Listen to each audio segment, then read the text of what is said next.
Hoje vamos falar um pouco sobre a região Nordeste. Vamos falar um pouco sobre a nossa riqueza, né? Nós somos nordestinos. E falar um pouco sobre esses fatores culturais, né? Esses elementos, a posição geográfica da região Nordeste, assim como próprias características naturais e os fatores climáticos que aqui estão contidos, né? Essa região, de certa forma, é menosprezada por muitos, né? Pela gama de políticos, mas pouco conhece o que realmente contém nessas terras, né? O Nordeste é uma região brasileira com o maior número de estados, ou seja, nessa nossa região nordestina, nós contemos 9 estados, que contribuem com 14% do PIB, isso por volta de 2015, segundo dados do IBGE, né? E aproximadamente 73% da população vive em áreas urbanas. Nos últimos tempos, o estado nordestino ganha o maior destaque na produção econômica graças à sua expansão de fronteiras agrícolas, que passaram a ocupar áreas de estados como Maranhão, Bahia, Piauí, além da industrialização e modernização de serviços nas grandes cidades, né? São características desse Nordeste que vem se expandindo, né? Graças a alguns investimentos que ocorreram por parte do governo federal em uma época atrás, isso vem mudando essa parte da geografia, né? Esse fator humano vem sendo se desenvolvido, né? As características naturais da região Nordeste.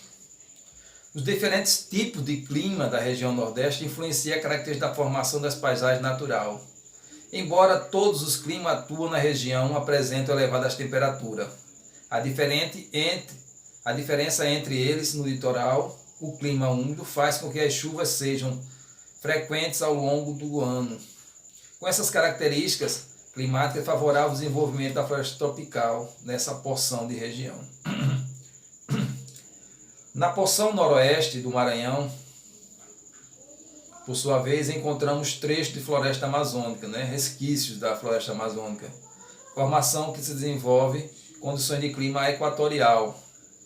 Observe nessa questão do mapa, que vem abaixo, ele vem retratando um pouco sobre essa característica, né, de matas que ocorrem e estão contidas na região Nordeste. E já nas áreas que atua o clima semiárido, se desenvolve a Caatinga, né, região que nós estamos inseridos aqui no Alto Sertão de Alagoas, na cidade de Almiro Gouveia, né? Constituída por plantas que geralmente são resistentes à escassez de água, mas não à pressão humana, não ao desmatamento, não aguenta também aos fornos de padaria, né? Não aguenta também as carvoarias, né? Nessas áreas, as condições climáticas se caracterizam por chuvas irregulares e os temporários, ou seja, que secam nos períodos de longa escassez de chuva e pouco há precipitação nessa região, né?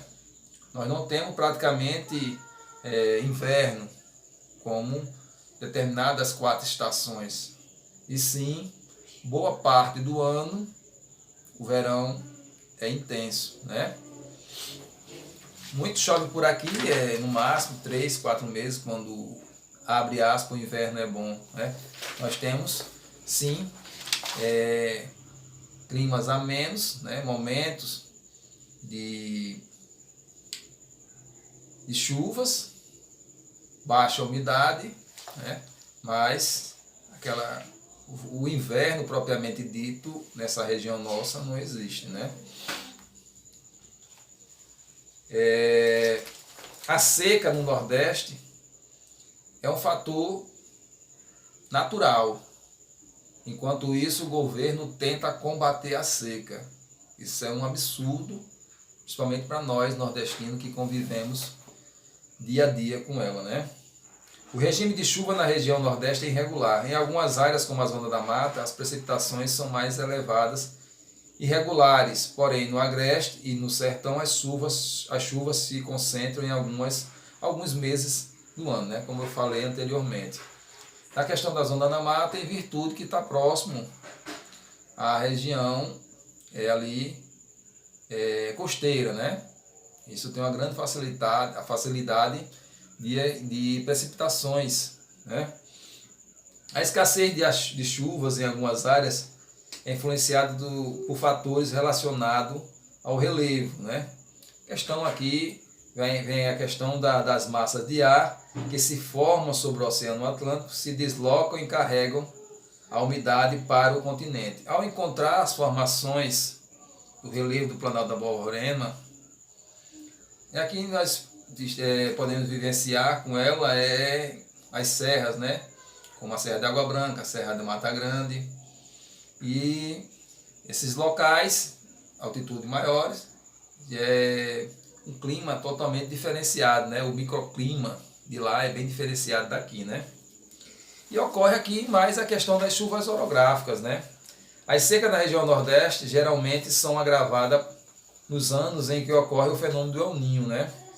Enquanto aqui a escassez de chuva, na região sul do país, quando o processo do El Niño acontece, a tromba d'água lá é bem maior, né? Chuvas bem intensas. Já relacionado à indústria da seca, né?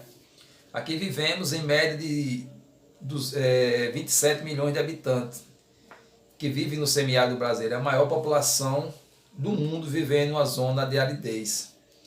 Além dos aspectos naturais, a seca nordestina também está relacionada aos aspectos políticos e sociais. O polígono da seca, traçado pelo governo federal entre 36 e 51, delimitou uma área que necessitava de atenção urgente pela escassez da chuva. Desse modo, os grandes recursos de investimento foram direcionados, né, para combater a seca e não para gerenciar, não para conviver com ela, não para aprender com ela. E esse direcionamento desse incentivo do governo federal foi criação de açudes, como a questão da Edanox e outras empresas, mas que esses açudes foram direcionados para as terras de fazendeiro, ou seja, dentro do latifundiário, e dificultando também a vida do próprio agricultor, daquele que precisava realmente de um balde d'água, né? Isso é um reflexo dessa manipulação do dinheiro público que até hoje perpetua. Da mesma forma, hoje podemos vivenciar nessa grande figura que é o Canal do Sertão, que era para abastecer a pobreza, mas sabemos que é direcionado para outros fins, assim como a própria transposição do rio, né, no outro lado, no Nordeste, que vai abastecer a questão da região do Ceará, né? Mas são fatores políticos que estão envolvidos, né, para suprir essa necessidade e demanda de dinheiro dessa famosa indústria da seca que já vem há muitos anos sendo executada.